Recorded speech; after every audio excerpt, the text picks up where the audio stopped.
Bonjour, je suis Philippe Massoubre et bienvenue sur le blog expertcomptableenligne.fr. J'aimerais parler avec vous d'un sujet que sont les technologies de rupture.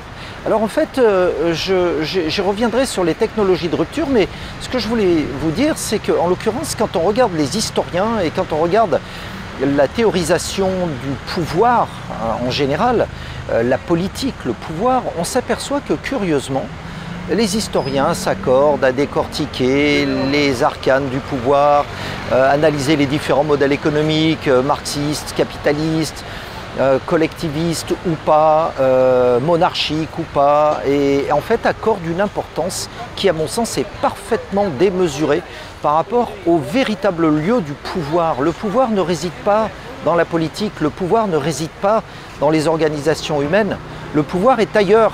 Le pouvoir, il suffit pour s'en convaincre de regarder autour de nous. Le pouvoir est technologique.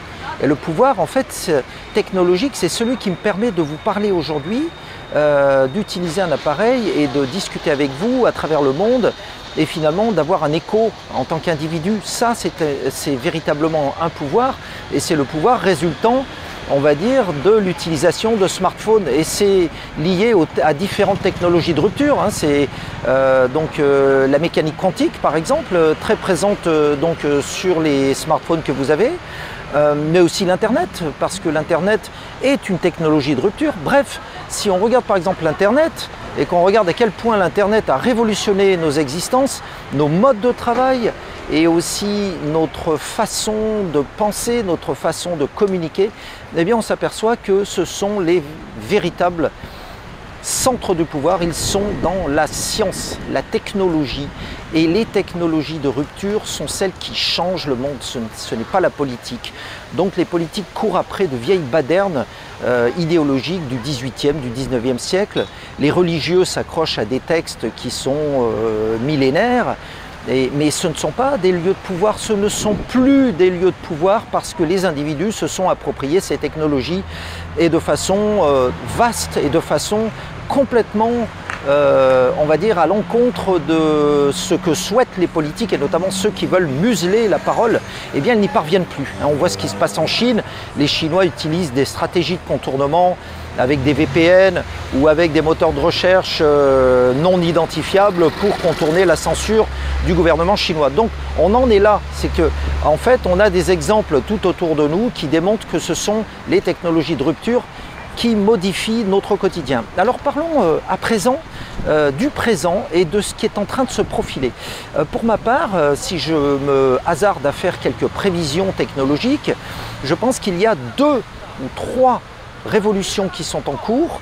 La première étant l'intelligence artificielle. Alors pour l'instant, c'est rigolo, on utilise ChatGPT pour faire un dessin ou pour avoir des informations pertinentes, on peut lui poser des questions complexes.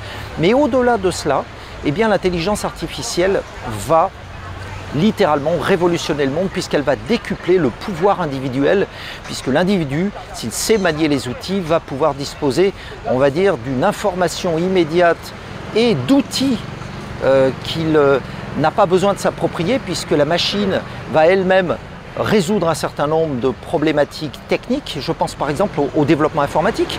Aujourd'hui, l'intelligence artificielle est capable de développer avec de simples instructions des programmes complets ou des pans de programmes complets. Donc on n'est plus obligé d'être un super matheux ou un super technicien pour développer en Python. Voilà, ça c'est un exemple. Mais je pense aussi à une autre révolution informatique, c'est celle des ordinateurs quantiques. Et les ordinateurs quantiques, on chiffre en millions, voire milliards de fois plus rapides que les ordinateurs actuels. Alors quand vous couplez l'intelligence artificielle avec des ordinateurs quantiques, je vous laisse imaginer toutes les possibilités qu'il va y avoir dans le monde. Le monde va être complètement transformé. Et je pense que c'est même peut-être la fin du pouvoir politique tel qu'on l'imaginait auparavant, parce que les individus vont avoir un pouvoir tel que les gouvernants vont être dépassés. Ils le sont déjà très largement, mais ils ne s'en rendent pas forcément compte.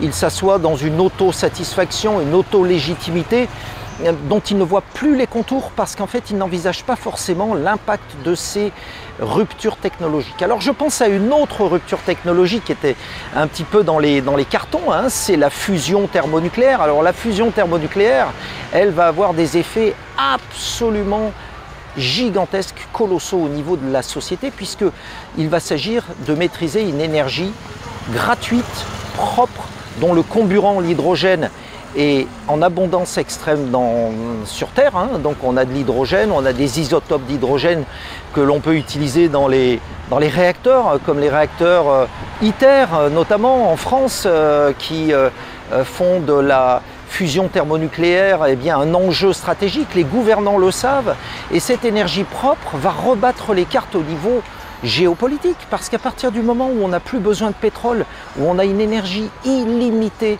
en fait ça va rebattre complètement les cartes. Le Moyen-Orient va s'effondrer, l'Arabie Saoudite en tête, l'Arabie Saoudite qui en fait vit exclusivement de ses ressources pétrolières, et il n'y a pas qu'elle, mais je dirais que c'est la plus grosse, puisqu'elle représente environ 40% de la production de pétrole du monde, mais aussi la Russie. Donc ces pays-là qui vivent exclusivement on va dire, de ressources fossiles vont potentiellement s'effondrer. Le carburant ne vaudra plus rien, et d'ailleurs il sera banni très rapidement à partir du moment où on aura la fusion thermonucléaire, puisque en fait l'avantage de la fusion thermonucléaire, c'est qu'elle est propre, son empreinte carbone est neutre, il n'y a même pas de déchets comme il peut y avoir dans la fission nucléaire, ce qu'on utilise actuellement. Alors voilà une autre technologie de rupture qui a été inventée dans la deuxième moitié du XXe siècle, et dont nous utilisons les ressources chaque jour, notamment en France, puisque la France est un pays hyper nucléarisé, mais pas seulement. Je pense notamment au Japon, je pense notamment à la Chine, et donc tous ces pays utilisent déjà une technologie de rupture pour s'affranchir des ressources pétrolières, au moins en partie. Et donc vous voyez à quel point ce ne sont pas les gouvernants, ce ne sont pas les politiques qui décident, ce sont les scientifiques dans d'obscurs laboratoires qui finalement, sans le savoir ou en le sachant, mais la plupart du temps sans le savoir, font des découvertes absolument extraordinaires. Donc j'ai envie de dire, messieurs les politiques, rhabillez-vous, vous n'avez rien à voir, c'est pas vous qui décidez, en fait ce sont des scientifiques dans leur labo. Alors pourquoi on n'en parle pas assez de ça? Je ne sais pas, mais pour moi ça paraît tellement évident. Quand je regarde autour de moi et que je vois toutes ces magnifiques inventions que nous utilisons sans même nous en rendre compte tous les jours, et sans lesquelles notre vie serait vraiment très très différente. Voilà, c'était Philippe Massoubre pour le blog expertcomptableenligne.fr. J'espère que vous avez aimé cette vidéo. Si c'est le cas, merci de la liker, et je vous retrouve très bientôt pour de nouvelles aventures. Au revoir.